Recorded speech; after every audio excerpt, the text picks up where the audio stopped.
When did the class clown take it too far? Story 1. I had my moments of class clownery. The only one I really regret all these years later was from middle school. My science teacher was telling us a story about dealing with bullies. Back in his day, some punks were messing with him and his friends and he confronted them. At some point in the exchange, he said something like, "Come at me anytime, I'm not hard to find." I'm paraphrasing. For some reason my dumb brain thought not hard to find, easy to spot, so large that you can see him from anywhere. Looking for a laugh, I spoke up and said, "Why, were you fat?" There was some muffled laughter, but all I really remember was the teacher topping almost mid-sentence, staring daggers at me, face red as hell. He stopped his story, turned to his desk and told us curtly to just work on homework. He barely said anything the rest of the class. I felt like absolute crap. It didn't register to me that, yeah, maybe he struggled with his weight as a kid and that was part of the bullying. I really didn't imagine he was a fat kid or anything. It was just a play on the easy-to-find mental image. Frick. I apologized as best I could at the end of class, but it was tense. At the end of the year he actually awarded me a Best Science Student Award or something like that. You know how they'll do a bunch of student awards for attendance and other crap.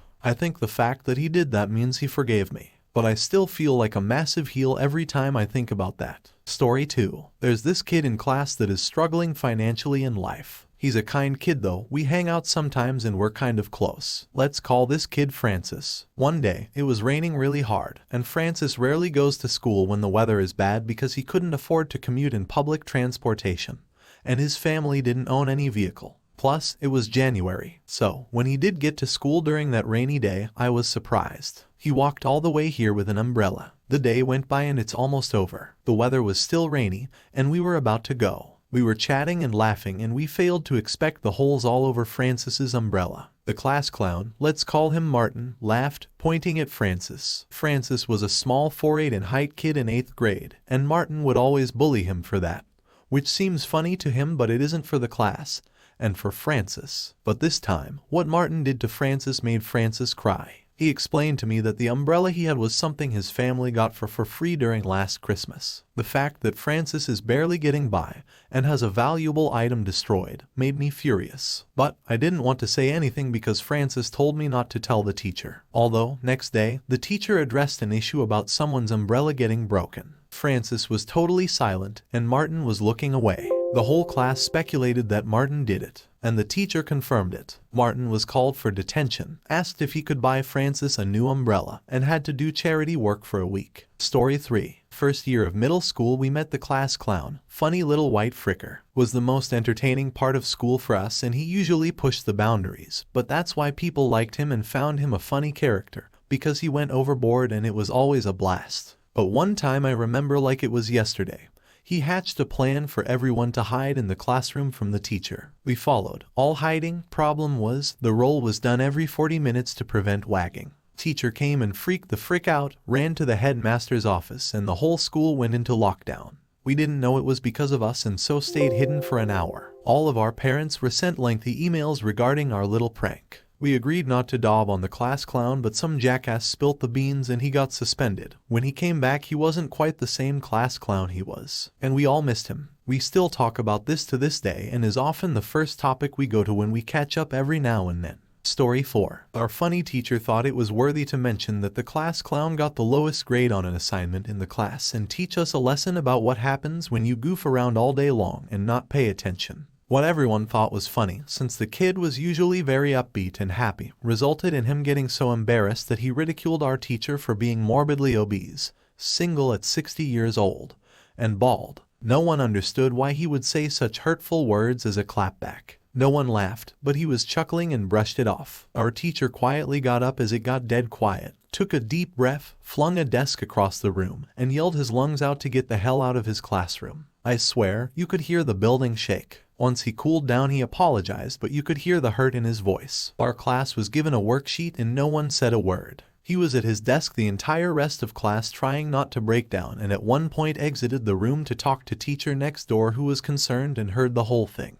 They ended up changing the kid's schedule completely around mid-school year just to switch him to another teacher. No one found him funny anymore after that. Hey guys, are you enjoying the video? If so, please like and subscribe, as it really helps out the channel. Anyways, back to the stories. Story 5. I was the class clown. and I took it too far. 7th grade. Math. My teacher's name was Mr. Brown.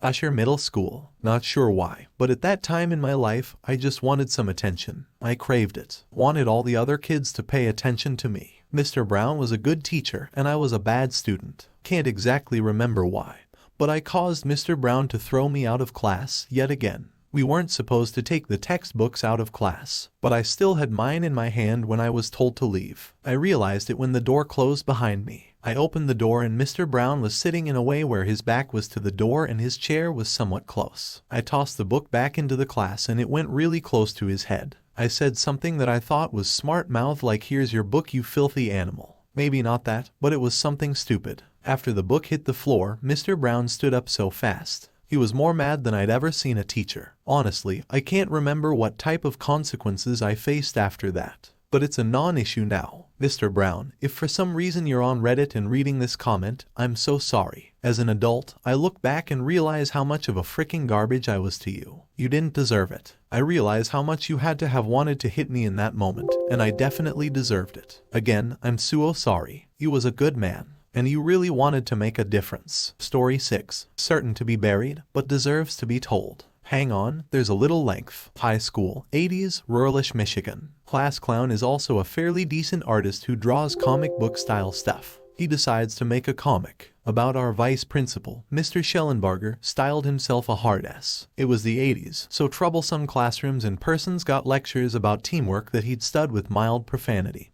Because he's tough and real, he had a mullet and a pencil corn stash. Said clown artist decides to make a comic about Mr. S as a, you guessed it, vice principal who eats a piece of radioactive pizza in the lunchroom and turns into our superhero, Super Schellenbarger. He wears a revealing tights, cape, and a big S. He attempts to foil the plots of various high schoolers and comes across, you guessed it, inept every time. It was, indeed, a brilliant parody, far beyond a typical high schooler's capability, but it didn't stop there. At the end, the final panel, full page, Super S is off work dressed in full gay Leatherman BDSM apparel, chaps, vest, biker hat, walking into the Blue Oyster, that famous homosexual bar from Police Academy. He's high-fiving the doorman with a predictable limp wrist. There's a helpful note explaining if you don't know what the Blue Oyster is, and let's face it, what high schooler didn't? Just check out the movie. In the 80s, the implication an adult was homosexual was just too much. Too funny. Too insulting. He proceeded to copy off hundreds using the school copier and distribute.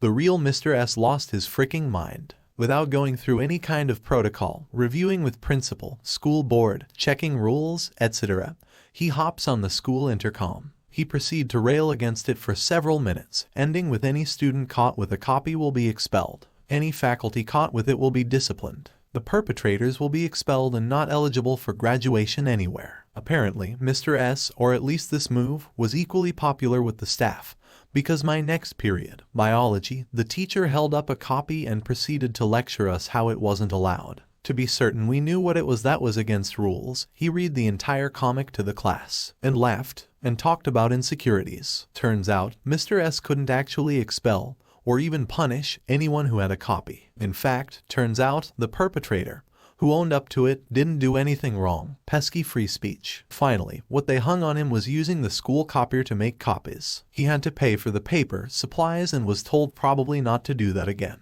Story 7. This actually was the final straw for me as a teacher. After this happened, and I received no support from my admin, I decided not to go back to that school. I taught high school for 3 years and I had a class last year that was an absolute nightmare. Individually, the students were all clowns at the worst, but together they were a horde of disrespectful monsters. There was a group of boys who were the worst offenders, and they had a friend who, to me, was more of an observer. I'll call him Todd. He was a really solid kid with decent work ethic and was rather intelligent. I got him as a student halfway through the year and never had an issue with him, but he was definitely starting to get closer with this group of troublemakers. One kid, who I'll call Eric, was an instigator. I sat Todd next to Eric in the hopes that some of Todd's personality would run off on Eric. I should have known better. It happened that Eric's personality started to rub off on Todd, but I never would have expected what happened. I was at my desk and this kid and I were talking about something. I turned around to grab something behind me and a mug that said best teacher fell and smashed on the floor. The student at my desk looked surprised. Ike if he did it on purpose or not, but I was just genuinely sad my mug broke because a student had just given it to me. From the back of the class I hear Eric say,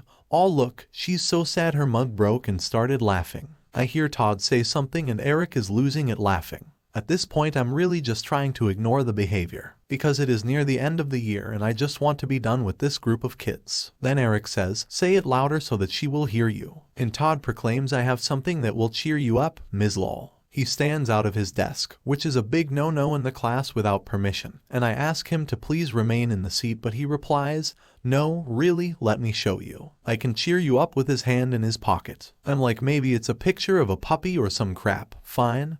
Let me see. Okay, again, I should have known better. Kiddo stands at the front of the class and pulls a Trojan Magnum from his pocket and smiles, holding it up in my face, and says, "I can cheer you up," with the entire class looking on. Story 8. Not sure if taking too far or going just the most exactly perfect amount, but I'll tell it anyway. I'm 30 and this happened in 8th grade maths class, so we're going back 15 years. Our class clown was of Italian heritage and had a big curly head of hair. He had spent most math classes picking on the kid who sat behind him, who I think actually liked the attention. Anyway, this one day our clown took some pens from his victim's desk and started threading them through his hair. He had such a big afro that the pens were disappearing into his hair. It took the poor kid a little while to realize that the disappearance of his pens was no accident. When he worked out what happened, he stormed out of his seat and reached into the clown's hair to grab his property. As it turns out, this was the expected move, and the clown firmly grabbed the boy's hand on the back of his head and began head-butting the desk quite violently while screaming for him to stop. Our poor teacher was hysterical. The whole class was in tears with laughter, and when it was all over, the clown stood up to triumphantly take a bow. I guess he considered himself to be quite clever. Unfortunately, the head knocks had taken their toll, and his bow did not stop its descent until his face connected with the floor. He was out cold. I don't think I've ever witnessed such a level of collective stupidity since. High school was the best. Story 9. This story wasn't something done on purpose, but got a bad reaction because it happened to the class clown when we were in junior high. It's a classic case of a boy who cried wolf one too many times. Or, I guess, made one too many jokes. During testing, where we were all assigned to specific rooms, we were being held from lunch because one of the rooms was having some issues testing on time. Didn't think much of it. Just figured they started late at the beginning of the day. We were only held up for like 30 minutes at most. When we were finally let out for lunch, the real reason we were held back quickly spread across my whole class. Apparently the dude who was one of the designated class clowns of my grade had been joking around with some friends, but stopped suddenly and started spazzing out at his desk. Everyone was laughing at him for a minute or so, thinking it was a joke since he does stuff like that all the time. They all stopped laughing when he fell out of his chair though. Turned out the guy was having a seizure. We all got held back in our rooms because we were waiting on an ambulance to come get the guy, and the school didn't want everyone to see it. He's fine. He went through the rest of high school with no further incidents, and as far as I know he's doing okay still in our second year of college. But the story of that happening is still something people in my graduating class talk about. Story 10. I know I'm super late to this thread, but one of our class clowns, oh yes we had many, decided to up the ante from the normal "let's snort pixie sticks" and decided to snort an entire line of 6 salt packets. He immediately put his head in his hands like he was in terrible pain and crying out, which we all expected and laughed at. But when he took his hands away from his face, we saw that he had started to bleed from one of his eyes as if he was crying blood. One of the teachers had already come over from the commotion and immediately took him to the nurse, while the rest of us were like, WTF. He ended up being fine and never snorted anything again after that lol. On a someone related note, 2 years later this same kid, we will call Fred, whenever asked to do literally anything, would say, "Oh, because I'm black." We were a predominantly white school with a few black kids in each grade, and half the time the response didn't even make sense. He wasn't saying it in earnest, just trying to be funny. Teacher, hey, don't lean back in your chair. Him, why because I'm black. Teacher, stop talking during class. Him, why because I'm black. This went on for months. Anyway, we ended up going to a trip to the beach for science class. While our teacher was wrangling everyone together so he could get a head count so we could leave, Fred was laying down on a bench and refusing to group up. This teacher was one of the funniest people I have ever met, and he would always joke around together with the class. So when Fred asked, "Why do I have to come over there?" the teacher said, "Because you're black." The rest of the class laughed, knowing it was a joke, but Fred did not take it well. He refused to move or talk to the teacher and wouldn't leave the beach. Our teacher tried to apologize and say it was a obviously in bad taste joke, but Fred was having none of it. Our teacher ended up having to call our superintendent, and who had to come to the beach to pick up Fred. The teacher ended up being suspended for the last month of school, so none of us could see him when we graduated. Story 11. Buckle in, folks, this is a big one. We had an absolute legend created in my senior year, circa 2014. Now this legend was that crazy, weirder kid that hung out with all the cool kids because he was crazy and would do anything for attention. He was so crazy that he eventually earned the nickname the Phantom Pooper in my high school. For the last couple of months during our senior year, there were multiple findings of human crap in a hallway with no TP in sight. We all had a solid idea who the Phantom was, but to his credit he was probably the fastest crapper east of the Mississippi. I'm talking the squat for 3 seconds and walk away type of person that you see crapping in the middle of their local Walmart. He could be completely constipated and still drop a massive log before you can finish saying constipated. Now sure, I bet you're wondering, waity have a face, did you ever 100% confirm who this Phantom was? And the answer is yes, in the most glorious, high-level fashion. So it's the last week of school, and as seniors we have senior week where every day we dress with a different theme. Monday was Movie Monday, where you dress like your favorite movie character. Basically every senior rallies in the parking lot and swarms the halls like the 18-year-old gods we thought we were and raised absolute hell. I'm talking screaming, party poppers, silly string everything. Now we might have 370 kids in our grade, but it was extremely apparently that the Craffed kid was not around. In the war zone that is senior week, you would expect Craffed to thrive, right? Well, he was, and we didn't know, but we found out about 3 minutes after we swarmed the halls. We were starting to slow down on raising hell in the second floor when we heard it. We heard the principal's assistant scream, "Oh my freaking god," at the elevator, and then I saw possibly the absolute funniest image in human history. As the crowd gathers with cameras out, we see the Phantom Pooper with his Phantom of the Opera mask. I can't believe I never put the pieces together when I saw him walking in, pants still around his ankles, climbing through the ceiling of the elevator trying the escape. The principal came out and grabbed the kid by his crap-covered shoes and dropped him chest first into his own pile of crap. I have never been so thoroughly entertained and disgusted simultaneously. Craffed ended up getting suspended for the rest of senior week, but still graduated. There you go. There's the time our class clown got the name Phantom Pooper and got caught brown-handed in front of the entire graduating class. Story 12. When we were in 9th grade, we all went on work experience, where for a week, you would work in a professional role. I think these roles were chosen at random. I was landed with teaching assistant in a kindergarten class. Oof. Anyways, so the class clowns got landed with some admin role in an office. Probably the most boring job for their wacky personalities. And that's when they got to work with their acts of vandalism, particularly on the toilets. They started small by drawing penises on the walls. Then they stepped it up a notch, superglue pranks. These pranks involve putting superglue on the handle and supergluing the lid of the toilet down so nobody could open it to use it. They also took to the condom dispenser, ripping all the condoms out of the machine and throwing and supergluing them everywhere. Then they went too freaking far. They urinated in the milk supply that would be used for tea and coffee. As if that wasn't bad enough, they took to the condom machine once more, but no longer for harmlessly supergluing condoms to various surfaces, but rather to literally crap into them. They placed their crap-filled condoms in the office fridge. These boys were immediately expelled, and I believe they also went to court and got heavy vandalism charges. I never heard from these boys again, so maybe they were thrown in prison. All I know is that everybody hated the ringleader afterwards, because everyone knew he almost certainly bullied, threatened the other guy into committing these acts of vandalism. And the offices they were working at and vandalized happened to be the offices my mother worked at the time. Story 13. We had our finals and went on class vacation to Italy. We were all around 16-17 yo and managed to get some alcohol. No challenge back then, especially in Italy lol. The class clowns, we had a group, yes, had some illegally backyard fireworks they brought along. So we secretly got drunk over the course of the evening until it was bedtime. Nobody allowed on the floors anymore. You know the drill. But we were still in our rooms quietly drinking. Suddenly we hear from one of the neighboring windows, from said group, "Guys, quick take a look," and we just saw them throwing something lit on the street and going back in quickly. Suddenly a bang so goddamn loud it almost shattered the windows. We all ran back into our beds pretending to be asleep. A few minutes later a police car patrolled the street. They let off their horn for a few seconds and headed away. After that, the goons threw 3 rockets simultaneously, which resulted in a catastrophe. All 3 rockets landed in the hedge of the neighbors across the street, and of course it started to burn.